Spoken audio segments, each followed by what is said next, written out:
ሚኒስትሩ የማህበራዊ ትስስር ገጽ ላይ ምንድነው የተፈጠረው? የጠቅላይ ሚኒስትር አብይ አህመድ ፔጅ እንደምትመለከቱት ትስማ በቃን እንደዚሁም የሴቶች ጥቃት ይቁም በሚሉ በዚህ በምትመለከቷቸው አይነት መልእክቶች ተጥለቅልቋል። የሴቶችን ጥቃት መንግስት እንደ ብሔራዊ ቀውስ ያውጅልን። ይህን ጉዳይ ድጋሜ ለ4 ወር ተቀጥሯል። 3 አመት ሙሉ ፍርድ ቤት ቆሜያለሁ። እዚህ መርሳት አልቻልኩም። ፍትህ የለም። በመኪና ጨፍልቀው በጭካኔ ገለዋት፣ እነሱ ግን በነፃ ተለቀዋል። ጦርነት ላይ የሚፈጸም የሴቶች ጥቃት ከ2015 ጀምሮ ከአማራ ክልል ከ32 ሆስፒታሎችና ጤና ጣቢያዎች የተወሰደ ጥናት ከ1600 እስከ 5000 የሚሆኑ ያስገድዶ መድፈር ጥቃት የደረሰባቸው ተጠቂዎች ለሕክምና ወደ ሆስፒታል ይመጣሉ፣ ወደ ጤና ጣቢያ ይመጣሉ። ሰላም ጤና ይስጥልን ውድ የቃል ሚዲያ ቤተሰቦች እንደምን ቆያችሁ? እግዚአብሔር ሰላም ከሁላችን ጋር ይሁን እያልን ወቅታዊና አዳዲስ መረጃዎችን ይዘን መጥተናል። ቪዲዮውን ከመጀመራችሁ በፊት ላይክ በማድረግ ጀምሩ። እንዲሁም ሐሳብ አስተያየታችሁን የኮሜንት ሴክሽን ላይ ያስቀምጡልን። ቀጥታ ወደ ቪዲዮ እናልፋለን። ሰብስክራይብ ለምንድን ነው የማታደርጉት? አሁን አድርጉ። የጠቅላይ ሚኒስትር አብይ አህመድ ፔጅ እንደምትመለከቱት ትስማ በቃን እንደዚሁም የሴቶች ጥቃት ይቁም በሚሉ በዚህ በምትመለከቷቸው አይነት መልእክቶች ተጥለቅልቋል። እስካሁን ድረስ ከ35600 በላይ ኮመንቶች ኮመንት ተደርጓል። በዚህም ታዲያ አብዛኛው ማለትም 99% የሚሆነው ይሄ የምትመለከቱት መልእክት ነው። ሴቶች ፍትህ እንፈልጋለን፣ ጥቃት ይቁም፣ ሴት ትሰማ የሚል መልእክትን ለጠቅላይ ሚኒስትሩ በቀጥታ አድርሰዋል። ብዙዎችም በዚህ ቻሌንጅ ላይ ተሳትፈዋል። በጠቅላይ ሚኒስትሩ የማህበራዊ ትስስር ገጽ ላይ ምንድነው የተፈጠረው? በዚህ ሰዓት አሳሳቢ ሁኔታ ላይ በተለይም ደግሞ በኢትዮጵያ ውስጥ ማለት ነው ፍትህ ያጣው የሴቶች ጥቃትን በተመለከተ ለጠቅላይ ሚኒስትሩ በቀጥታ የፍትህ ጥያቄ እየቀረበ ይገኛል። እንደዚህ አይነት ጥያቄዎች በተለይም ደግሞ በቀጥታ በጠቅላይ ሚኒስትሩ ፔጅ ላይ ሲደረጉ ይሄ የመጀመሪያው ነው ማለት ይቻላል። በእህቶቻችን ላይ ጥቃት ከደረሰ በኋላ በቁጥጥር ስር የሚውሉ ሰዎች ማለት ነው ፍትህ እያገኙ ወይም ደግሞ ፍርድ እያገኙ አይደለም፣ ፍርድ ያገኙት እንኳን በነፃ እየተሰናበቱ ይገኛሉ። የነገርም ሴቶችን አስቆጥቷል። በአጠቃላይ በኢትዮጵያ ውስጥ የሚገኙ የሴት እህቶቻችንን ጥቃት የሚቃወሙ ሰዎችን አስቆጥቷል። ለጠቅላይ ሚኒስትሩም በቀጥታ ጥያቄ እየቀረበ ይገኛል። ይህ ነገር ከምንም አይነት ሙቭመንት ጋር አይካሄድም። በተለይም ደግሞ በርካታ ሰዎች እንደሚሉት ከፌሚኒዝም ሙቭመንት ወይም ደግሞ ከሌሎች ሙቭመንቶች ጋር የሚያያዝ አይደለም። በቀጥታ የሴት እህቶቻችንን ጥቃት እንከላከል እንዲሁም ደግሞ ፍትህ ይሰጠን የሚል ጥያቄ ነው። ይህ ነገር ይመለከተኛል የምትሉ ሰዎች በሙሉ እየሄዳችሁ ማገዝ እንዲሁም ደግሞ ፕሮፋይላችሁን በመቀየር እንዲሁም በጠቅላይ ሚኒስትሩ ቪዲዮዎች ላይ በመሄድ ማለት ነው ኮሜንታችሁን ማስቀመጥ እንዲሁም ሴቶቻችንን ሰፖርት ማድረግ ትችላላችሁ። ይህ ሙቭመንት እንግዲህ በተለይም ደግሞ ህይወታቸውን ላጡ በመደፈር በመጠቃት በመገደል ማለት ነው በአደባባይ ህይወታቸውን ላጡ እህቶቻችን የፍትህ ጥያቄ ነው። በዚህ ነገር ላይ ማለት ነው እንድትሳተፉ ጥሪ ማቅረብ ፈልጋለሁ። እነዚህ የምትመለከቷቸው በሙሉ የገዛ ልጆቻቸውን የደፈሩ አባቶች ናቸው። አንድ በአንድ እነማን እንደሆኑና የስንት ዓመት ልጆቻቸውን እንደደፈሩ እነግራችኋለሁ። ይሄ የምትመለከቱት አቶ ዳንኤል ወልዴ ይባላል። የ14 ዓመት ህፃን ልጁን አስገድዶ ለወራት የደፈረ አባት ነው። ይሄ ከትምህርት ቤት መታ ዩኒፎርሟን ስትቀይር የገዛ ልጁን አስገድዶ ለመጀመሪያ ጊዜ ከደፈራት በኋላ ይሄንን ድርጊቱን ለወራት ይቀጥልበታል ማለት ነው። በመጨረሻም ተይዞ በ12 ዓመት ጽኑ እስራት ነው የተቀጣው። ይህ የምትመለከቱት ደግሞ አቶ ሙልጌታ ውብሸት ይባላል። የ12 ዓመት ህፃን ልጁን የገዛ ልጁን ለ3 ዓመት በተከታታይ ሳይታወቅበት ሲደፍር የነበረ በመጨረሻም ተይዞ በ18 ዓመት ጽኑ እስራት የተቀጣ አባት ነው። ይህ የምትመለከቱት ደግሞ አቶ ኤልያስ ኑረዲን ይባላል። የ8 ዓመት ህፃን ልጁን አስገድዶ የደፈረና በ18 ዓመት ጽኑ እስራት የተቀጣ አባት ነው። ይህ የምትመለከቱት ደግሞ አቶ አብነው ገበየው ይባላል። የ11 ዓመት ህፃን ልጁን አስገድዶ የደፈረና በ19 ዓመት ጽኑ እስራት የተቀጣ ሌላኛው አባት ነው።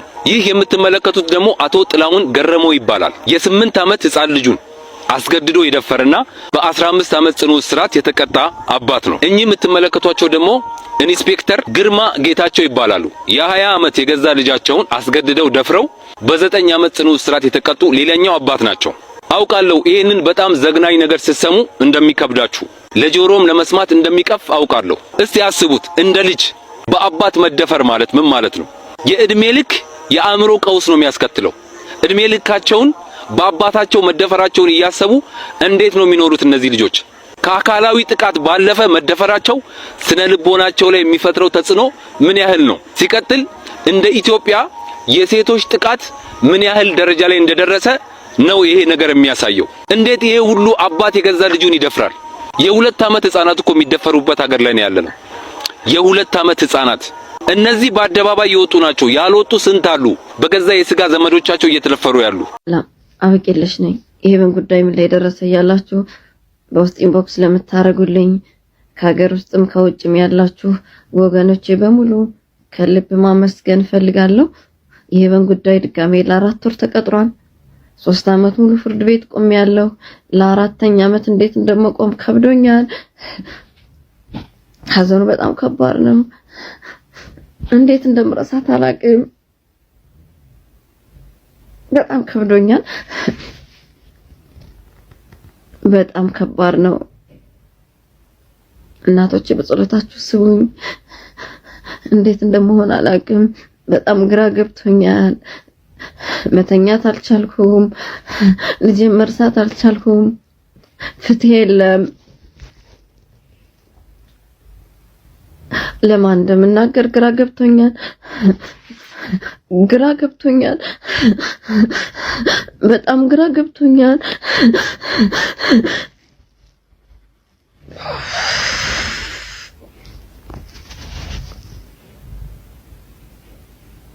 ወቅቱ ህፃናት ብዙ ጊዜ ቤት የሚያሳልፉበት ወቅት ነው። በዚህ አጋጣሚ ወላጆች እኔ ላይ የደረሰ ማንም ላይ እንዳይደርስ ልጆቻችሁን ጠብቁ ለማለት ፈልጋለሁ። እሺ የሃሽታግ ትሰማ ስራ ዛሬ ምንድነው? መጀመሪያው ስራችን ፒን ያደረኩት ቪዲዮ አለ እዚህ መንግስት የሴቶች ጥቃትን ሀገራዊ ቀውስ ብሎ ያውጅልን ብለን ስንናገር ምን ለማለት ፈልገን ነው የሚለውን ኤክስፕሌን ያደረኩበት ቪዲዮ ነው። እንዳሰብኩት ሰው ጋር አልደረሰልኝም። ስለዚህ ሄዳችሁ ላይክ አድርጉ፣ ሪፖስት አድርጉ፣ ሼር አድርጉት፣ ሰው ጋር እንዲደርስ አድርጉት። ፖስት ኢት ኤቭሪዌር ፌስቡክ ላይ ኢንስታግራም ላይ ምናምን። እሱን እንደጨረሳችሁ ቀጥታ የምትሄዱት የፕራይም ሚኒስተር አብይ አህመድ የክቡር ጠቅላይ ሚኒስተር አብይ አህመድ ቲክቶክ ፔጅ ላይ ነው። መጀመሪያ የቲክቶክ ሰርች ባራችሁ ላይ ትሄዱና ፕራይም ሚኒስተር አብይ አህመድ ብላችሁ በእንግሊዝኛ ትጽፋላችሁ። ቀጥታ ወደ ጠቅላይ ሚኒስትሩ ፔጅ ይወስዳችኋል። ይሄውና 658,000 ፎሎወር አለው። እንደምታዩት ፎሎ ታደርጋላችሁ ሰፖርት ለማድረግ። ከዛ በኋላ ሶስቱን ቪዲዮዎች ትጠቀማላችሁ። ላይክ ታደርጉታላችሁ። ከዛ በኋላ ኮሜንት ሴክሽን ላይ ትገቡና ሃሽታግ ትሰማ የሚለውን ፕሮፋይል ፒክቸር፣ ሃሽታግ በቃን የሚለውን ፕሮፋይል ፒክቸር፣ ሃሽታግ ኢክራም ትሰማ የሚለውን፣ ሃሽታግ ሄቨን ትሰማ የሚለውን፣ ሃሽታግ ዘውዱ ትሰማ የሚለውን፣ ሃሽታግ ቀነኒ ትሰማ የሚለውን ፖስት ታደርጋላችሁ። ሞስት ኢምፖርታንትሊ ጥያቄያችን ያለበትን ፎቶ መንግስት የሴቶች ጥቃትን ብሔራዊ ቀውስ ብሎ ያውጅልን ብለን የጻፍንበትን ፎቶዎች እነሱንም ኮሜንት ሴክሽን ላይ ታስቀምጣላችሁ ማለት ነው። እንደዚህ እያደረጋችሁ የመጨረሻ ያሉት 3 ቪዲዮዎች ላይ ድምጻችሁን ታሰማላችሁ ማለት ነው። ከቻላችሁ ሌሎች ቪዲዮዎቹም ላይ አስገቡ ካልሰለቻችሁ። ግን ቢያንስ 3ቱ ቪዲዮዎች ላይ ኮሜንት ሴክሽኑን አጥለቅልቁት። ከዛ ደግሞ የፕራይም ሚኒስተሩ ቪዲዮ ሰው ጋር እንዲደርስና ኮሜንት ሴክሽን ላይ የምናስቀምጠው ነገር ሰው ጋር እንዲደርስ ላይክ አድርጉት፣ ሪፖስት አድርጉት። ቲክቶክ ላይ አክቲቭ የሆናችሁ ሰዎች ዛሬ ቀኑ ሙሉ ይሄንን ስራ ስትሰሩ ዋሉ። መጠቀም ያሉባችሁን ፎቶዎች ኮሜንት ሴክሽን ላይ ያስቀምጥላችኋለሁ። መጠቀም ያሉባችሁን ቪዲዮዎች ሪፖስቴ ላይ ያስቀምጥላችኋለሁ። ወሬውን ትተን ወደ ስራ። በመኪና ጨፍልቀው በጭካኔ ገለዋት፣ እነሱ ግን በነፃ ተለቀዋል። እቺ የምትመለከቷት እህታችን ነፍሷን ይማርና ዘውዱ ሀፍቱ ትባላለች። ከስር የምትመለከቷቸው እነዚህ 2 ግለሰቦች ደብድበዋት መደብደባቸው ሳያንስ እላያ ላይ በጭካኔ ያለ ርህራሄ መኪና ነርተውባት ጨፍልቀው በግፍ ነው የገደሏት። እኚህ የምትመለከቷቸው አሁን ግን በነፃ የተለቀቁት ይህንን ወንጀል እንደፈጸሙ በሕግ ጥላ ውስጥ ውለው ያለ ይግባኝ የእድሜ ልክ ፍርድ ነበር የተፈረደባቸው። እጅግ በጣም በሚያሳዝን ሁኔታ ግን አሁን እንደሰማነው እኚህ የምትመለከቷቸው ጨካኞች በነፃ ተለቀዋል። አስቡት፣ ደብድበዋት በላዩዋ ላይ በጭካኔ በነፍስ እያለች በመኪና ጨፍልቀዋት ገለው በዚህን ያህል ጨክነውባት በነፃ ተለቀቁ ሲባል እንዴት ነው አእምሮአችን የሚቀበለው? እቺ ልጅ የምስኪን ቤተሰብ ልጅ ነች። እንደሰማሁት ከሆነ አባቷ ዘበኛ ነው፣ እናቷ ደግሞ ጠላ እየጠመቁ እየሸጡ ያሳደጓት የምስኪን የደሃ ቤተሰብ ልጅ ነች። እንደሰማሁት ከሆነ ከወንጀለኞቹ መካከል አንደኛው የባለስልጣን ልጅ ነው። በጣም ብዙ ምስኪንና ደሃ ገንዘብ ስለሌለው ሀብት ስለሌለው ከጎኑ የሚቆም ሰው ስለሌለው ምስኪን ስለሆነ የደረሰበት ግፍና በደል ምንም ፍትህ ሳያገኝለት እንዲሁ እያለቀሰ ያለ ምስኪንና ደሃ ኢትዮጵያ ውስጥ እጅግ በጣም ብዙ ነው። በተቃራኒው ደግሞ ገንዘብ ስላላቸው ሀብት ስላላቸው ስልጣን ስላላቸው ይህንን እንደ መጠቀሚያ እያደረጉ የፈለጉትን ወንጀል እየፈጸሙ ዳን እየበደሉ እያስለቀሱ ግፍ እየፈጸሙ እንደፈለጉ እዚች ሀገር ላይ የሚሆኑ ጥቂት አይደሉም። ይሄ ደግሞ ዋነኛው ማሳያ ነው። አስባችሁታል? ደብድበዋት ራሷ ላይ በህይወት እያለች በመኪና ሄደውባት ደፍጥጠው እንደዛ የሰው ልጅ በህይወት እያለች ገለው በነፃ መለቀቅ ማለት እኮ ግልጽ ነው። ይሄ የዚች ልጅ ፍትህ የተዛባው ወይ በገንዘብ ነው ወይ በስልጣን ነው ማለት ነው። የስንቱ ነው እንደዚህ የተዛባው? ስንቱ ነው እያለቀሰ ያለው? ስንቱ ምስኪን ደሃ ነው እያለቀሰ ያለው? ስለዚህ በአንድ ነገር መደምደም እፈልጋለሁ። ኢትዮጵያ ውስጥ የሴቶችና ህፃናት ጉዳይ ሚኒስቴር አለ። ከዚህ አንፃር እውነት ካላችሁ ኢትዮጵያ ውስጥ አሳዩን፣ በዚች ልጅ ፍትሁን አሳዩን፣ መኖራችሁን አረጋግጡልን። አለበለዚያ እንደዚህ ገለው በነፃ የሚለቀቁ ከሆነ ነገ ደግሞ ብዙ ሴቶች በሷ መንገድ ሲገደሉ እናያለን ማለት ነው። እባካችሁን እንደተለመደው ይህንን ቪዲዮ ኮፒ ሊንክ፣ ሪፖስት፣ ሼር እና ላይክ እያደረጋችሁ አድርሱላቸው። ፍትህ ነፍሷን ይማርና ለእህታችን ዘውዱ ሀፍቱ አመሰግናለሁ። ላላንጎ 5 ወንዶች ደፍረዋት ሞተች። ደራርቱ ለሜሳ አብሯት በነበረ ወንድ ተወግታ ተገደለች። ማህሌት ተክላይ ታግታ ተወሰደች፣ ሞታ ተገኘች። ዘውዲ ሀፍቱ አንድ ወንድ በመኪና ጎትታት ቆስላ ሞተች። መዓዛ ካሳ በምትሰራበት ቦታ በስራ አጋሯ ተወጋች። ጽጌሬዳ ግርማይ የፍቅር ጥያቄ ባለመቀበሏ ተገደለች። ኑሐሚን ጥላሁን በጠራራ ፀሐይ ለፍቅር በጠየቃት ግለሰብ ተወጋች። ጫልቱ አብዲ የቤት ሰራተኛ ሆና ባገለገለችበት ቤት ውስጥ ተደፍራ ተገደለች። ሰሎሜ ጉልላት አንቺ ማን ስለሆንሽ ነው የማታናግሪኝ በሚል የፌዴራል ፖሊስ ተኩሶባት ተገደለች። ፍሬዎት ታደሰ ፍቺ ጠየቀች፣ ባጸፋው ግን ጥይት መልሷ ሆነ። አዳናዊት ይህይስ የእንጀራ አባቷ ደፈራት፣ ናቷ ለፖሊስ ስታመለክት ወግቶ ገደላት። ሃይማኖት በዳዳ በምትሰራበት ላብራቶሪ ውስጥ ተገደለች። ሰብለ ንጉሴ የቅርቧ በነበረ ሰው አሲድ ተደፍቶባትና ተወግታ ተገደለች። ፋጡማ ኡጋስ በቡድን ተደፍራ ተሰቅላ ተገደለች። ፍቺዋን በምትፈጽምበት ፍርድ ቤት በዳኛ ፊት ለፊት ተወግታ ተገደለች። ጉዳዩ እጅግ በጣም ውስብስብ ነው። እያንዳንዱ ክስተት ሁለት ታሪክ አለው። ወንዶችም ገፈት ቀማሽ ናቸው። ወንዱም ይበደላል። እሷ ሞታለች። ወሬው ግን ስለሷ ሳይሆን ስለሱ ነው። ሴት ልጅ በምን መልኩ ብትሞት ነው ትክክል የሚሆነው? የትኛው ግድያ ነው ተቀባይነት የሚያገኘው? ይህንን ሁሉ ለማመን የሴት ልጅ ጥቃት ለመቀበል ምንድነው ከዚህ የበለጠ ሊፈጠር የሚገባው? ፍትህ ለሴቶች፣ ፍትህ ለኢትዮጵያ ሴቶች። ፈረንጆቹ እንደሚጠሩት ኮንፍሊክት ሪሌትድ ጀንደር ቤዝድ ቫዮለንስ ወይም ደግሞ ጦርነት ላይ የሚፈጸም የሴቶች ጥቃት ከ2015 ጀምሮ ከአማራ ክልል ከ32 ሆስፒታሎችና ጤና ጣቢያዎች የተወሰደ ጥናት ከ1600 እስከ 5000 የሚሆኑ ያስገድዶ መድፈር ጥቃት የደረሰባቸው ተጠቂዎች ለሕክምና ወደ ሆስፒታል ይመጣሉ፣ ወደ ጤና ጣቢያ ይመጣሉ። እነዚህ ውስጥ ከ50% በላይ የሚሆኑት ከ18 ዓመት በታች ናቸው። ማለትም ገና ልጅ ናቸው። ቁጥር 36 የሚሆኑ ወጣት ወንዶችም ያስገድዶ መድፈር ጥቃት እንደደረሰባቸው ያሳያል። ኦሮሚያ ክልል አምነስቲ ኢንተርናሽናል ባወጣው ጥናት መሰረት 10 ያስገድዶ መድፈር ጥቃት የደረሰባቸውን ሴቶች ኢንተርቪው ሰጥቶ ማለት ነው 7ቱ ከ18 ዓመት በታች ናቸው። 2ቱ ላላስፈላጊ እርግዝና ተዳርገዋል። 5ቱ ደግሞ ለአመታት ቤት ተዘግቶባቸው ለወሲብ ባርነት ተጋልጠዋል። የወሲብ ባርነት ማለት የሆነ ቦታ ትታፈናላችሁ፣ ከዛ ለሚመጣው ሰው በሙሉ የወሲብ አገልግሎት ትሰጣላችሁ ማለት ነው። የወሲብ ባርነት ማለት ያ ነው። ትግራይ ክልል ከ2012 ጀምሮ የሚወጡ የተለያዩ ጥናቶች አሉ። 481201 የትግራይ ሴቶች ላይ በተደረገው ጥናት መሰረት ከ280 ሺህ በላይ የሚሆኑት ማለትም ከ60% በላይ የሚሆኑት የወሲብ እና የመድፈር ጥቃት ደርሶባቸዋል። እነዚህ ውስጥ 70% የሚሆኑት የደቦ የመድፈር ጥቃት ደርሶባቸዋል። የደቦ የመድፈር ጥቃት ሲባል ከ3 እስከ 9 የሚሆኑ ወንዶች ባንዴ ሲደፍሩ ማለት ነው። እዚህ ከተደፈሩ ሴቶች ውስጥ ደግሞ 7% የሚሆኑት ለወሲብ ባርነት ታግደው ተይዘው ነበር። እነዚህ ውስጥ የ2 ዓመት ህፃን ልጅ አለችበት። የ88 ዓመት አያት እናትም አሉበት። አብዛኛው ጊዜ በጦርነት ላይ የሚፈጸሙ የመድፈር ጥቃቶች በተደጋጋሚ ይፈጸማሉ። 60% በላይ የሚሆኑ ተጠቂዎች ከአንድ ጊዜ በላይ ይደፈራሉ። 16% የሚሆኑት ከ2 ጊዜ በላይ ተደፍረዋል። 19% የሚሆኑት ደግሞ ከ3 ጊዜ በላይ ተደፍረዋል። 90% በላይ የሚሆኑት ተጠቂዎች በቂ የሕክምናም የስነ ልቦናም ድጋፍ አላገኙም። አጠቃላይ የህይወት መሰረታዊ ድጋፎችንም ገና አላገኙም። ተፈናቀሉትም እስካሁን ድረስ አይዲፒ ሴንተር ውስጥ እንደተፈናቀሉ ነው። አካልና የስነ ልቦና ጉዳት ላይ ናቸው።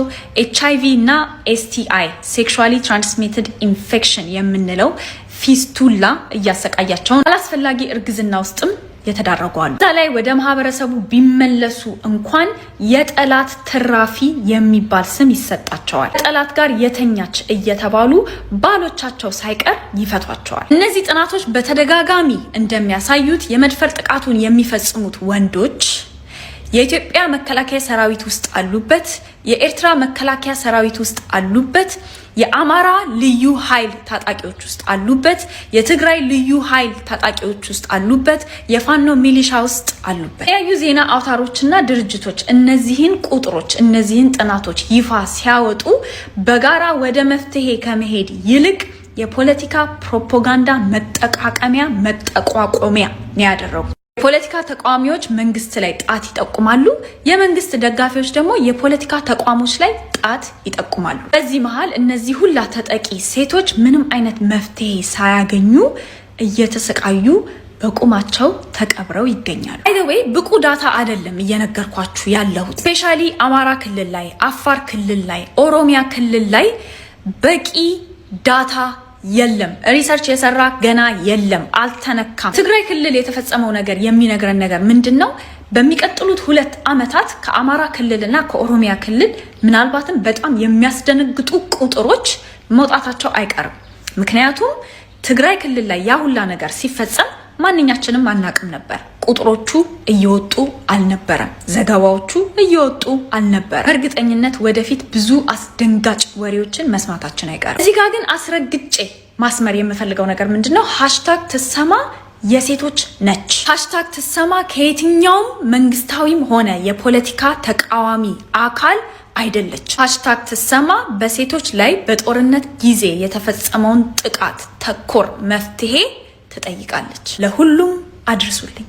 ይሄ ነው እና ይሄ ሁላ ባለበት ሁኔታ መንግስት ይሄን ነገር ቀለል አድርጎ ያስቆመዋል ኮሜንት ላደረጋችሁ የሚል እምነት የለኝም። ግን በቻልነው አቅም ድምጻችሁን ማሰማት አለብን። አዳይ ወጣት ካለባችሁ እንግዲህ አዳይ ወጣችሁ ድምጻችሁን ማሰማት አለባችሁ። ሴቶች ማለት ፈልጋለሁ ወንዶችንም ጨምሮ ይሄ ነገር ማድረግ አለብን ብዬ አስባለሁ። ካልሆነ በነገራችን ላይ የመንግስት በጣም በሚገርማችሁ እንደምታውቁት አይደለም የሚደፈሩ ሴቶችን ዳታ አሳልፈው ለድርጅቶች ሰርተው ድርጅቶች ደግሞ ዳታውን ሰርተው ለዓለም ማሳወቅ ደግሞ ለሀገር ማለታቸው ለዚህ ጥያቄ ባይባል ከዚህም በላይ ቢቀጣጠል መልካም ነው ብዬ አስባለሁ።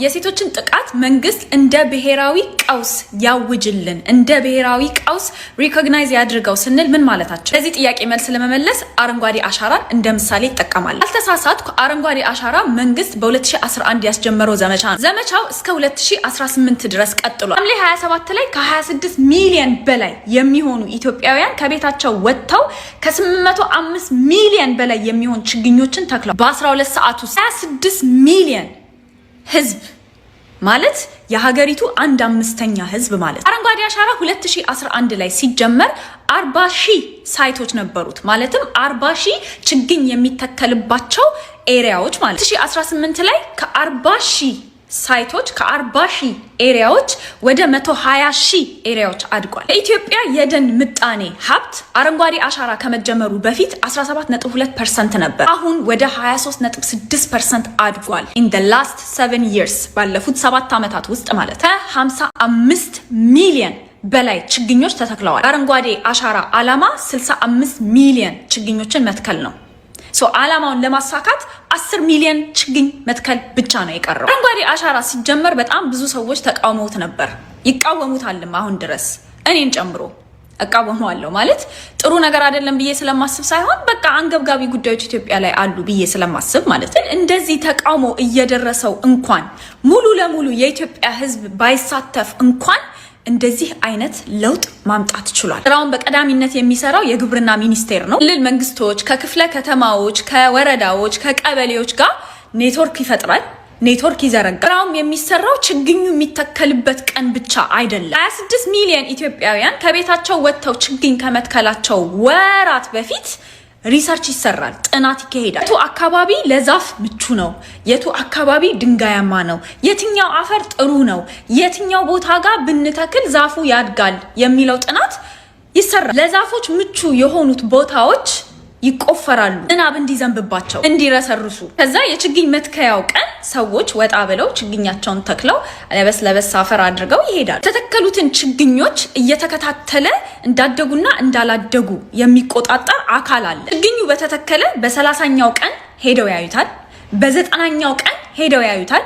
በ180ኛው ቀን ሄደው ያዩታል። ያደገው ችግኝና የሞተው ችግኝ ይመዘገባል። ይሄ ሁላ ነገር ከሴቶች ጥቃት ጋር ምን አገናኘው? አያችሁ፣ መንግስት አንድን ነገር አስፈላጊ ነው አሳሳቢ ነው ብሎ ካሰበ ህዝቡ እየተቃወመው ስራውን ይሰራዋል። አረንጓዴ አሻራ ከ73 ሚሊዮን እስከ 140 ሚሊዮን የሚሆን በጀት ይበጀትለታል በአመት ሀገሪቱ ከ0.5 እስከ 1% የሚሆን በጀት ማለት ነው። አረንጓዴ አሻራ በግብርና ሚኒስቴር በኩል የሚያንቀሳቀሰው የሰው ኃይል አለው፣ አመታዊ በጀት አለው። መንግስት የሴቶች ጥቃትን ልክ እንደ አረንጓዴ አሻራ ልክ እንደ ደን መጨፍጨፍ አሳሳቢ ጉዳይ ነው፣ አንገብጋቢ ጉዳይ ነው፣ ብሔራዊ ቀውስ ነው ብሎ ካመነበት ካሳመን ነው ሴቶችና ህፃናት ማህበራዊ ጉዳይ ሚኒስቴር እና በፍትህ ሚኒስቴር በኩል የሰው ኃይሉን ያደራጃል፣ አመታዊ በጀት ያወጣለታል እና ወደ ስራ ይገባል። እስከዛሬ ድረስ መንግስት የሴቶች ጥቃት ላይ ምንም ስራ አልሰራም እያልኩኝ አይደለም። የተሰራው ስራ ግን በቂ አይደለም፣ ለውጥ ያመጣ አይደለም። ሀገራዊ ሪሰርች ያስፈልገናል፣ ጥናት ያስፈልገናል። ጥናት መደረግ አለበት ከጫፍ እስከ ጫፍ ስለ ሴቶች ጥቃት። እዛ ደግሞ አድቮኬሲ ያስፈልጋል፣ ውትወታ ያስፈልጋል ማህበረሰቡ ላይ ማለት ነው። ሴቶችን ጥቃት ተኮር ያደረገ ሀገራዊ ምክክር ያስፈልገናል። ቢልቦርዶች ያስፈልጉናል፣ የሴቶች ጥቃትን የሚቃወሙ መፈክሮች ያስፈልጉናል። ሀገሩ ላይ በሙሉ መንግስታዊም ያልሆኑ ሚዲያዎች ስለ ሴቶች ጥቃት እንዲያወሩ ትዕዛዝ መተላለፍ አለበት። ቲቪ ላይ፣ ሬዲዮ ላይ ሚኒስትሮች አረንጓዴ አሻራ ላይ እንዲሳተፉ ሚኒስትሮቻቸው እየወጡ ችግኝ እየተከሉ ፎቶ እየተነሱ ፖስት እንደሚደረጉት ሁሉ ሁሉም ሚኒስትሮች የሴቶችን ጥቃት እንደሚቃወሙ መሳተፍ አለባቸው። ምሳሌ የሴቶችና ህፃናት ሚኒስቴር የሆነችው ኤርጎጌ የችግኝ ተከላው ላይ ተሳትፋለች። አረንጓዴ አሻራ ላይ ተሳትፋለች። ፎቶ አለ፣ ዌብሳይታቸው ላይ ጽሁፉ አለ። ሴቶችና ህፃናት ሚኒስቴር ስለ ችግኝ ምን አገባው? ምንም አያገባውም። ግን ይሄ ጉዳይ ሀገራዊ ጉዳይ ስለሆነ ትሳተፋለች። ልክ እንደዛ ሌሎች ሚኒስተሮችም እዚህ ነገር ላይ እንዲሳተፉ መደረግ አለበት። ልክ ችግኞቹ ከተተከሉ በኋላ ስራው አልቋል ተብሎ ዞር እንደማይባለው በ90 ቀን፣ በ30 ቀን፣ በ180 ቀን እየተሄደ ችግኞቹ ሞኒተር እንደሚደረጉት የሴቶች ጥቃት ላይም የተሰራው ስራ ሞኒተር ይደረጋል ማለት ነው። ዳታ ኮሌክት እየተደረገ ምኑ ጋር ተሳካልን፣ ምኑ ጋር ፌል አደረግን እየተባለ ብንሰርቅም ባንሰርቅም እንኳን ክርስቲያን ሆን መሬት እንኳን ኦርቶዶክስ ሆን